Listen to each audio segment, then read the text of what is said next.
Hello दोस्तों, स्वागत है आपका हमारे चैनल यूपी एग्ज़ाम क्विज़र में। दोस्तों आज के वीडियो में हम 20 अगस्त से संबंधित उत्तर प्रदेश के सभी एग्ज़ाम्स के लिए मोस्ट इम्पॉर्टेंट करंट अफेयर के क्वेश्चंस को डिस्कस करेंगे और हर एक क्वेश्चन से रिलेटेड आपको फैक्ट भी बताएंगे। और वीडियो के अंत में हम आपसे एक क्वेश्चन भी पूछेंगे जिसका जवाब आपको कमेंट बॉक्स में देना है। और अगर आपको इसकी PDF डाउनलोड करनी है तो इसकी PDF आप हमारे टेलीग्राम ग्रुप से डाउनलोड कर सकते हैं। टेलीग्राम ग्रुप की लिंक आपको वीडियो के डिस्क्रिप्शन में मिल जाएगी। तो चलिए शुरू करते हैं। आज का सेशन शुरू करने से पहले हम कल के क्वेश्चंस का रिवीजन करेंगे। कल का पहला क्वेश्चन है, हाल ही में CM योगी आदित्यनाथ ने किस नदी पर निर्मित कमरिया घाट पुल का लोकार्पण किया? तो ये जो पुल है ये किस नदी पर स्थित है? तो ध्यान रखेंगे, घाघरा नदी पर।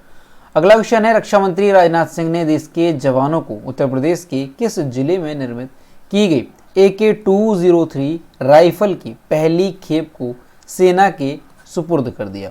इसका जो करेक्ट आंसर है वो है ऑप्शन नंबर C, अमेठी में। यानी ये जो राइफल है AK-203 ये अमेठी में बनाई गई है।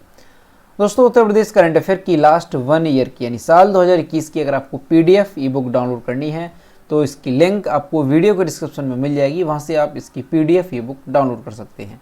इसके साथ ही अगर आपको उत्तर प्रदेश करंट अफेयर की लास्ट 6 मंथ की जनवरी से लेकर के जून 2022 तक की PDF ई बुक डाउनलोड करनी है तो इसकी लिंक भी आपको वीडियो के डिस्क्रिप्शन में मिल जाएगी। तो वहाँ से आप ये दोनों PDF ई बुक डाउनलोड कर सकते हैं। और दोस्तों अगर इसे डाउनलोड करने में कोई प्रॉब्लम होती है तो साइट पर आपको व्हाट्सएप नंबर और ईमेल मिल जाएगा जिस पर आप कॉन्टैक्ट कर सकते हैं। अगला क्वेश्चन है, उत्तर प्रदेश के किस जिले में जमीन की खुदाई के दौरान 1000 साल पुरानी भगवान सूर्य की नयनाभिराम प्रतिमा मिली है? तो ये जो प्रतिमा है ये कहाँ पर मिली है? ध्यान रखेंगे, हमीरपुर में। अगला क्वेश्चन है, हाल ही में केंद्र सरकार ने बच्चों के विकास के लिए कौन सा अभियान शुरू किया? तो पालन 1000 ये जो अभियान है वो शुरू किया गया है केंद्र सरकार की ओर से। अगला क्वेश्चन है, हाल ही में BCCI के किस पूर्व कार्यवाहक सचिव का निधन हो गया? तो हाल ही में अमिताभ चौधरी का निधन हो गया और ये BCCI के पूर्व कार्यवाहक सचिव रहे थे। अगला क्वेश्चन है, वुस्टॉक 2022 संयुक्त सैन्य अभ्यास किस देश में आयोजित किया जाएगा? तो ये रसिया में आयोजित किया जाएगा। ऑप्शन नंबर D इसका करेक्ट होगा। अगला क्वेश्चन है, भारत में कौन सा अंतर्राष्ट्रीय हवाई अड्डा 18 अगस्त 2022 से डिजी यात्रा, कौन सी? ध्यान रखेंगे, डिजी यात्रा कार्यक्रम शुरू करने जा रहा है? तो जो हैदराबाद अंतर्राष्ट्रीय हवाई अड्डा है ये डिजी यात्रा कार्यक्रम शुरू करने जा रहा है। अगला क्वेश्चन है, हाल ही में किस राज्य में आसमान से दवा का सफल प्रक्षेपण किया गया? तो अभी जो है अरुणाचल प्रदेश में ड्रोन के माध्यम से दवा का सफल प्रक्षेपण किया गया। अगला क्वेश्चन है, हाल ही में किस देश के खिलाड़ी केविन ओब्रायन ने अंतर्राष्ट्रीय क्रिकेट से संन्यास की घोषणा की? तो ये जो खिलाड़ी हैं ये आयरलैंड के खिलाड़ी हैं। ऑप्शन नंबर B इसका करेक्ट आंसर है। तो दोस्तों ये थे कल के क्वेश्चंस जिसका हमने रिवीजन किया। अब हम शुरू करते हैं आज का सेशन। आज का पहला क्वेश्चन है, उत्तर प्रदेश पुलिस किस शहर में हैकथॉन कार्यक्रम आयोजित करेगी? इसका जो करेक्ट आंसर है वो है ऑप्शन नंबर D, लखनऊ में।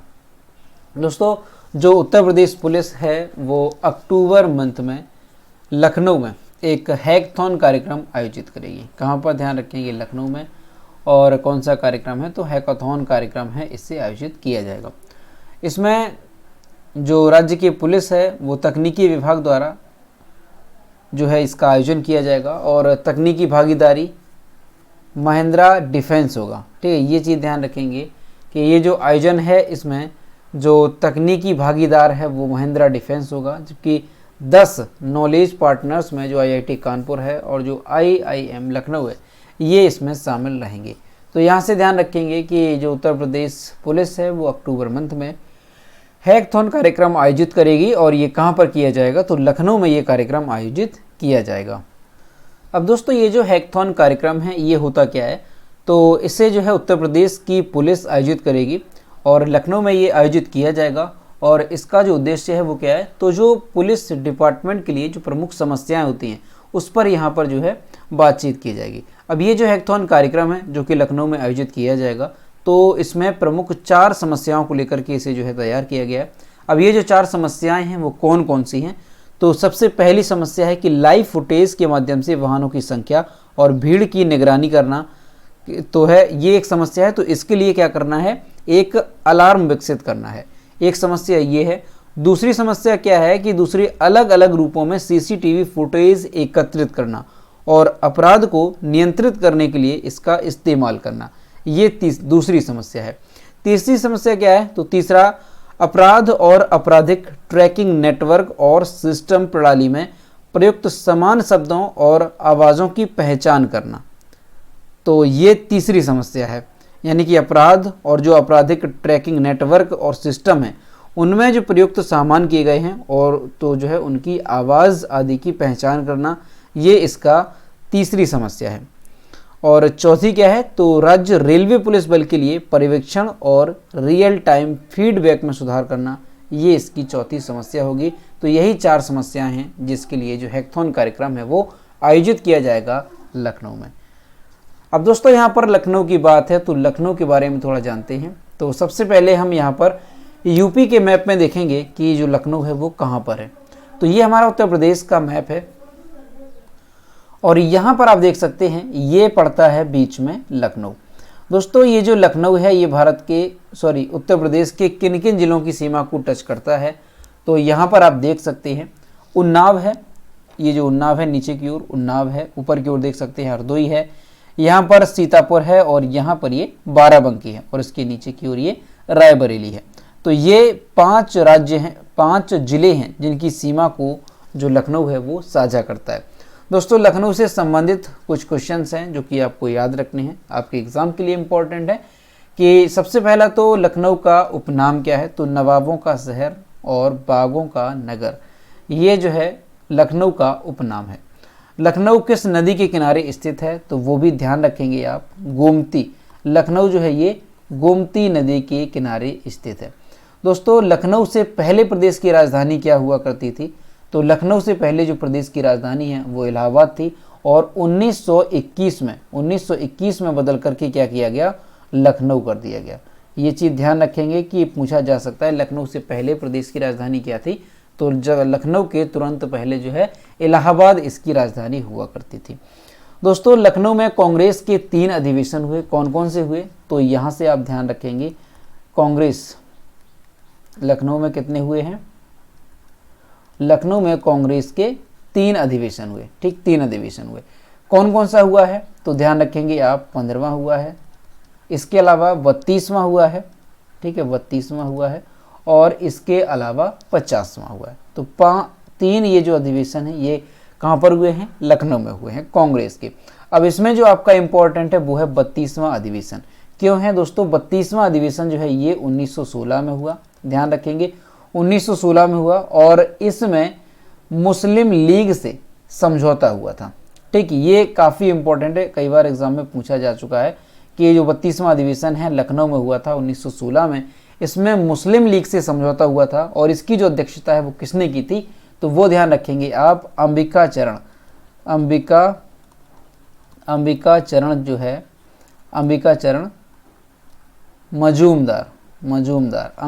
मजूमदार ने जो है इसकी अध्यक्षता की थी 32वें कांग्रेस के अधिवेशन की, जो कि लखनऊ में आयोजित हुआ था 1916 में। और इसी अधिवेशन में जो है मुस्लिम लीग से समझौता हुआ था। ठीक, तो ये 32वां आप अच्छे से याद रखेंगे। दोस्तों लखनऊ का वन डिस्ट्रिक्ट वन प्रोडक्ट क्या है? अगर ओडीओपी की बात की जाए कि लखनऊ का ओडीओपी क्या है, तो वो ध्यान रखेंगे आप, चिकनकारी एवं जरी जरदोजी, ये जो है लखनऊ का ओडीओपी है। और दोस्तों 1857 का जो विद्रोह हुआ था उसमें लखनऊ से नेतृत्व किसने किया था? तो बेगम हजरत महल ने जो है लखनऊ से नेतृत्व किया था। और दोस्तों ये भी कई बार एग्जाम में पूछा जा चुका है कि लखनऊ से नेतृत्व किसने किया या कानपुर से नेतृत्व किसने किया, तो ये क्वेश्चन जो है अक्सर पूछे जाते हैं। तो लखनऊ से रिलेटेड ये सारे क्वेश्चन आप अच्छे से याद रखेंगे। और करंट की अगर बात करें तो अभी हाल ही में याद होगा आपको कि जो ब्रह्मोस विनिर्माण केंद्र है ये कहाँ पर बनाया गया था? तो ये जो है लखनऊ में स्थापित किया गया। तो ये चीज़ आप यहाँ से याद रखेंगे। अगला क्वेश्चन है, मवेशी भोज्य चरी द्वारा शुगर सिरप का निर्माण इनमें से किस संस्थान के वैज्ञानिकों द्वारा किया गया? इसका जो करेक्ट आंसर है वो है ऑप्शन नंबर ए, राष्ट्रीय शर्करा संस्थान के द्वारा। दोस्तों जो आपको ये बात पता होगी कि जो शुगर का निर्माण है, जो शक्कर आदि बनाई जाती है, वो किससे बनाई जाती है? तो वो गन्ने से बनाई जाती है। लेकिन हाल ही में क्या हुआ कि जो जानवरों की खाने वाली होती है चरी, ये एक तरह की क्या होती है, एक पौधा होता है जो जानवरों के खिलाने में काम आता है। तो जो चरी है अब उससे भी शुगर सिरप जो है तैयार किया जाएगा। ये एक जो है जो राष्ट्रीय शर्करा संस्थान के वैज्ञानिक हैं उन्होंने ये तकनीकी विकसित की है कि जो गन्ना है उसके अलावा भी शुगर सिरप जो है तैयार किया जा सकेगा। और वो कैसे होगा, तो चरी से जो है ये सिरप तैयार किया जाएगा। और दोस्तों ये जो सिरप होगा ये सबसे कम कैलोरी वाला भी होगा। तो ये चीज़ ध्यान रखेंगे, चीनी और शहद से काफ़ी कम कैलोरी जो है सिरप में होगी जो चरी से बनाया जाएगा। दोस्तों इसकी जो पुष्टि है वो संस्थान की लैब के साथ हैदराबाद स्थित ICAR Indian institute of millets research में भी हुई है। इसकी पुष्टि की गई है कि चरी के द्वारा जो है शुगर सिरप का निर्माण किया जा सकता है। टेस्टिंग के लिए सिरप को कहाँ पर भेजा गया, तो कर्नाटक, महाराष्ट्र, दिल्ली के कई विशेषज्ञों के अलावा केंद्र सरकार के सचिव सुधांशु पांडे को भेजा गया, जिन्होंने इसकी जमकर के सराहना की। तो ये चीज़ यहाँ पर ध्यान रखेंगे कि गन्ना के अलावा भी अब जो है चरी के माध्यम से शुगर सिरप तैयार किया जाएगा। और दोस्तों चरी क्या होती है, जो गाँव के रहने वाले लोग हैं वो अच्छी तरीके से समझते हैं कि जो जानवरों को खिलाया जाता है, आप कह सकते हैं एक तरह से पौधा होता है जो है उसे चरी कहा जाता है। तो वो भी थोड़ा जो कैसा होता है, मीठा होता है। तो उससे जो है अब शुगर सिरप जो है तैयार किया जाएगा। और किस संस्थान ने तकनीकी विकसित की है, तो ये ध्यान रखेंगे राष्ट्रीय शर्करा संस्थान ने ये तकनीकी विकसित की है। अगला क्वेश्चन है, स्किन कैंसर की रोकथाम के लिए उत्तर प्रदेश के किस विश्वविद्यालय द्वारा शैवाल युक्त लोशन तैयार किया जा रहा। इसका जो करेक्ट आंसर है वो है ऑप्शन नंबर बी, यहाँ पर करेक्ट हो जाएगा, इलाहाबाद विश्वविद्यालय के द्वारा। दोस्तों जो इलाहाबाद विश्वविद्यालय है और इसके साथ ही जो नेहरू ग्राम भारतीय मानद विश्वविद्यालय, तो ये जो विश्वविद्यालय हैं इनके द्वारा हरेकाई शैवाल से एक आयुर्वेदिक लोशन तैयार किया गया। अब ये जो लोशन होगा ये स्किन कैंसर के इलाज में जो है ये कारगर साबित होगा। और इसका जो परीक्षण है वो चूहों पर किया जा रहा है और ये जो परीक्षण वो काफ़ी सफल भी रहा है। ये जो शोध है वो अमेरिका के 3 बायोटेक जर्नल व फिजियोलॉजी एवं मॉलिक्यूलर बायोलॉजी ऑफ प्लांट्स में प्रकाशित हो चुका है। और दोस्तों उत्तर प्रदेश विज्ञान एवं प्रौद्योगिकी परिषद की ओर से 26 लाख रुपए की ग्रांट इस प्रोजेक्ट पर काम करने के लिए मिली थी। तो यहाँ से आपको क्या याद रखना है कि जो इलाहाबाद विश्वविद्यालय है और इसके साथ ही जो नेहरू ग्राम भारती मानद विश्वविद्यालय, तो इसके जो वैज्ञानिक हैं उन्होंने शैवाल से एक आयुर्वेदिक लोशन तैयार किया और ये जो लोशन है वो स्किन कैंसर के इलाज में कारगर साबित होगा। और इसका जो परीक्षण है वो चूहों पर किया जा रहा है और वो परीक्षण है वो काफ़ी सफल भी हो रहा है। तो ध्यान रखेंगे आप इलाहाबाद विश्वविद्यालय और नेहरू ग्राम भारती मानद विश्वविद्यालय के वैज्ञानिकों ने। अगला क्वेश्चन है, मंथन मंच भारत सरकार द्वारा किस उद्देश्य के लिए शुरू किया गया। इसका जो करेक्ट आंसर है वो है ऑप्शन नंबर बी, उद्योग और अनुसंधान संस्थानों के बीच सहयोग के लिए। दोस्तों भारत सरकार ने एक प्लेटफॉर्म लॉन्च किया, कौन सा, तो ध्यान रखेंगे मंथन प्लेटफॉर्म। ये जो मंथन प्लेटफॉर्म है इसका उद्देश्य क्या है, तो उद्योग और अनुसंधान संस्थानों के बीच सहयोग को बढ़ावा देना इसका उद्देश्य है, जो देश में प्रौद्योगिकी आधारित सामाजिक प्रभाव वाले नवाचारों और उनके समाधानों को लागू करने में मदद करेंगे। तो यहाँ से ध्यान रखेंगे, अगर आपसे पूछ लिया जाए कि उद्योग और अनुसंधान संस्थानों के बीच सहयोग बढ़ाने के लिए कौन सा प्लेटफॉर्म लॉन्च किया गया भारत सरकार की ओर से, तो मंथन प्लेटफॉर्म लॉन्च किया गया। अगला क्वेश्चन है, सीमा सड़क संगठन यानी कि BRO किस राज्य में इस्पात स्लैग रोड का निर्माण करेगा। इसका जो करेक्ट आंसर है वो है option number A, Arunachal Pradesh में। दोस्तों जो BRO है बॉर्डर रोड ऑर्गेनाइजेशन यानी कि सीमा सड़क संगठन, तो ये जो BRO है इसकी पायलट परियोजना के आधार पर अरुणाचल प्रदेश में, कहाँ पर ध्यान रखेंगे, अरुणाचल प्रदेश में इस्पात स्लैग यानी कि धातु की तलछट या मैल, जो धातु को जब उसे शुद्ध किया जाता है तो उससे जो खराब मलबा निकलता है उसे जो है उससे क्या होगा, उससे रोड का निर्माण किया जाएगा। और दोस्तों ये स्टील स्लैग रोड अपनी तरह की पहली परियोजना होगी और भारी वर्षा और प्रतिकूल जलवायु परिस्थितियों में इस सड़क का कोई प्रभाव नहीं पड़ेगा। तो ये इसकी जो है क्या होगी, खासियत होगी। ठीक, तो ध्यान रखेंगे आप कि जो BRO है ये इस्पात स्लैग यानी कि धातु की तलछट या जो मैल, यानी कि एक तरह से कह सकते हैं कि जो धातु होती है तो उसका जो मलबा होता है उसके माध्यम से जो मलबा निकलेगा उससे जो है रोड का निर्माण किया जाएगा। और ये जो स्टील स्लैग रोड होगा ये कैसा होगा, तो इस पर जो है वर्षा या किसी जलवायु का कोई प्रभाव नहीं पड़ता है और अपनी तरह की ये एक पहली परियोजना होगी, ये ध्यान रखेंगे। अब दोस्तों यहाँ से आपको क्या क्वेश्चन याद रखना है, याद होगा आपको कि देश में पहली जो स्टील रोड है वो कहाँ पर बनाई गई। तो दोस्तों जो देश की पहली स्टील रोड है ये बनाई गई थी आपकी कहाँ पे, गुजरात। ध्यान रखेंगे, गुजरात के सूरत में, गुजरात के सूरत में बनी थी और 1 किलोमीटर ये सड़क बनाई गई थी, जो कि देश में पहली बार था जब स्टील रोड ये बनाई गई थी। और ये भी कैसे बनाई गई थी, तो स्टील की जो स्लैग होती है, जो इस्पात स्लैग है, उसी के द्वारा जो है ये सड़क बनाई गई थी। ठीक है, तो यहाँ से ये क्वेश्चन ध्यान रखेंगे, अगर आपसे पूछ लिया जाए कि देश में पहली बार स्टील रोड जो है कहाँ पर बना, तो गुजरात के सूरत में बना और 1 किलोमीटर लंबा ये रोड बनाया गया था। अगला क्वेश्चन है, सद्भावना दिवस भारत की किस पूर्व प्रधानमंत्री की जयंती के रूप में मनाया जाता है। इसका जो करेक्ट आंसर है वो है ऑप्शन नंबर ए, यहाँ पर करेक्ट हो जाएगा राजीव गांधी। दोस्तों जो सद्भावना दिवस है ये भारत के पूर्व प्रधानमंत्री राजीव गांधी की जयंती को चिन्हित करने के लिए हर साल मनाया जाता है। इस दिवस का उद्देश्य क्या होता है, तो भारत में सभी धर्मों के लोगों के बीच राष्ट्रीय एकता, शांति, स्नेह और सांप्रदायिक सद्भाव को प्रोत्साहित करना इस दिवस का उद्देश्य होता है। तो ध्यान रखेंगे आप कि जो सद्भावना दिवस है भारत के पूर्व जो प्रधानमंत्री रहे राजीव गांधी, उनकी जयंती के अवसर पर मनाया जाता है और इसका उद्देश्य क्या है, तो ये चीज़ यहाँ पर आप देख सकते हैं कि सभी धर्मों के लोगों के बीच राष्ट्रीय एकता, स्नेह, शांति और सांप्रदायिक सद्भावना को प्रोत्साहित किया जा सके, यही इसका उद्देश्य होता है।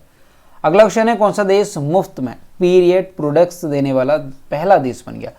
इसका जो करेक्ट आंसर है वो है ऑप्शन नंबर डी, स्कॉटलैंड। दोस्तों जो स्कॉटलैंड कंट्री है ये माहवारी उत्पाद निःशुल्क उपलब्ध कराए जाने संबंधी कानून लागू करने वाला देश का दुनिया का पहला देश बन गया। यहाँ पर ये कानून जो है लागू किया गया है। दोस्तों जो स्कॉटलैंड सरकार है उसने बताया कि पीरियड प्रोडक्ट्स एक्ट जो माहवारी उत्पाद कानून है, इसके लागू होते ही ये दुनिया की पहली ऐसी सरकार बन गई है जो मासिक धर्म संबंधी उत्पाद तक निःशुल्क पहुंच के अधिकार की कानूनी रूप से रक्षा करता है। ठीक है, तो ये चीज़ ध्यान रखेंगे कि जो स्कॉटलैंड है ये माहवारी उत्पाद निःशुल्क उपलब्ध कराने वाला दुनिया का पहला देश बन गया है। इस तरह का यहाँ पर जो है एक कानून बनाया गया है कि जो पीरियड्स प्रोडक्ट एक्ट है उसको जो है यहाँ पर लागू किया गया और ये दुनिया का ऐसा पहला देश बन गया। इस कानून के तहत विद्यालयों, महाविद्यालयों, विश्वविद्यालयों एवं स्थानीय सरकारी निकायों के लिए यह अनिवार्य हो गया है कि वे अपने शौचालयों में टैम्पोन और सैनिटरी नैपकिन समेत माहवारी संबंधी विभिन्न उत्पाद उपलब्ध कराएंगे। तो ये चीज़ ध्यान रखेंगे, स्कॉटलैंड का नाम काफ़ी इम्पोर्टेंट है। अगला क्वेश्चन है, निम्नलिखित में से किस देश ने $750 बिलियन के जलवायु परिवर्तन और स्वास्थ्य देखभाल बिल पर हस्ताक्षर किए हैं। इसका जो करेक्ट आंसर है वो है ऑप्शन नंबर बी, अमेरिका। दोस्तों जो संयुक्त राज्य अमेरिका के राष्ट्रपति हैं जो बाइडेन, उन्होंने बड़े पैमाने पर जलवायु परिवर्तन और स्वास्थ्य देखभाल व्यय बिल पर हस्ताक्षर किया है। इसके अनुसार $750 बिलियन का बिल जो है देश के इतिहास में जलवायु परिवर्तन को लेकर सरकार की सबसे बड़ी प्रतिबद्धताओं में से एक है। तो यहाँ से ध्यान रखेंगे आप कि क्वेश्चन क्या है कि कौन सा देश $750 बिलियन के जलवायु परिवर्तन और स्वास्थ्य देखभाल बिल पर हस्ताक्षर किए हैं। तो अमेरिका ने जो इस पर हस्ताक्षर किए हैं $750 बिलियन के साथ। अगला क्वेश्चन है, पीएम नरेंद्र मोदी ने अगले कितने साल के लिए पंचप्रण लक्ष्य की घोषणा की है। इसका जो करेक्ट आंसर है वो है ऑप्शन नंबर ए, अगले 25 सालों के लिए। दोस्तों प्रधानमंत्री नरेंद्र मोदी ने स्वतंत्रता दिवस की जो 75वीं वर्षगांठ थी, इसके मौके पर लाल किले से उन्होंने देश को 5 प्रण दिलाए हैं। उन्होंने क्या कहा, उन्होंने ये कहा कि अगले 25 सालों में देश अपनी आज़ादी के जब 100 साल पूरे करेगा तब तक हमें इन 5 संकल्पों को पूरा करना होगा।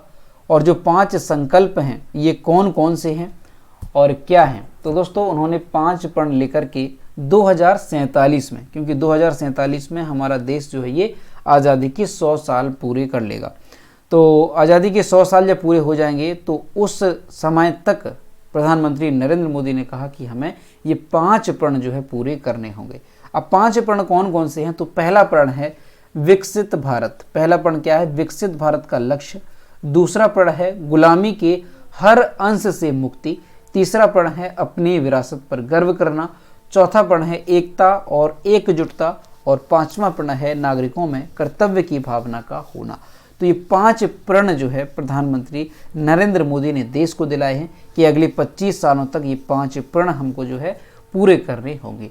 ठीक, तो ये इंपॉर्टेंट है, आपसे पूछा जा सकता है, 5 प्रण आपको जो है याद रखने हैं। अगला क्वेश्चन है वर्ल्ड ह्यूमैनिटेरियन डे यानी कि विश्व मानवतावादी दिवस जो है ये कब मनाया जाता है? इसका जो करेक्ट आंसर है वो है ऑप्शन नंबर बी, यहाँ पर करेक्ट हो जाएगा 19 अगस्त को। दोस्तों हर साल 19 अगस्त को विश्व मानवतावादी दिवस मनाया जाता है। ये जो दिन है ये उन लोगों को अर्पित किया जाता है जो असल ज़िंदगी के नायक हैं, जो बिना अपने लाइफ की परवाह किए लोगों की मदद के लिए हमेशा तत्पर रहते हैं। विश्व मानवता जो दिवस है ये पहली बार संयुक्त राष्ट्र महासभा द्वारा मनाया गया था और साल 2008 में एक प्रस्ताव पारित जो है इसके लिए किया गया था, और तभी से हर साल 19 अगस्त को विश्व मानवतावादी दिवस के रूप में मनाया जाता है।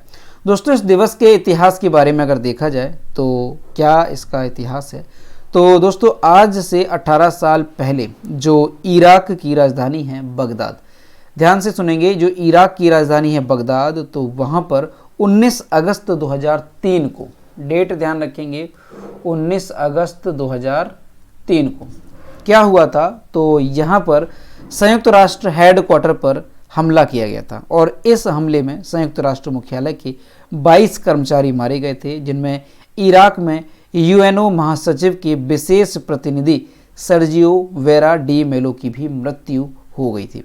और इसके बाद से ही जो है 19 अगस्त को विश्व मानवतावादी दिवस मनाया जाने लगा। तो ये इसका इतिहास है कि इसे क्यों मनाया जाता है। तो यहाँ से ध्यान रखेंगे 19 अगस्त को ये दिवस मनाया जाता है।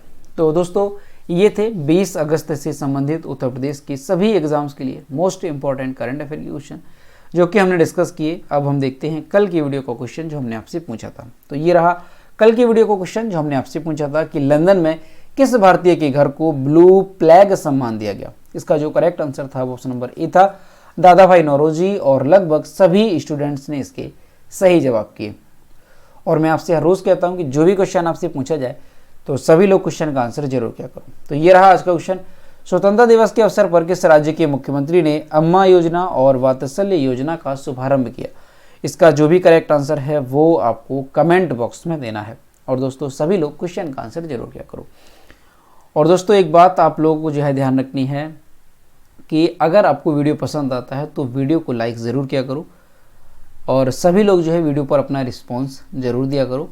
अगर आपको पसंद आता है तो इसे लाइक ज़रूर करें। दोस्तों अपने दोस्तों के साथ इसको जो है शेयर करें, और अगर अभी तक हमारे चैनल पर नए हैं तो चैनल को सब्सक्राइब करना ना भूलें। साथ ही बेल आइकन को भी प्रेस करें ताकि सारी वीडियोज़ की जो नोटिफिकेशन है वो आप तक पहुँचती रहे। तो मिलते हैं नेक्स्ट वीडियो में। Thank you.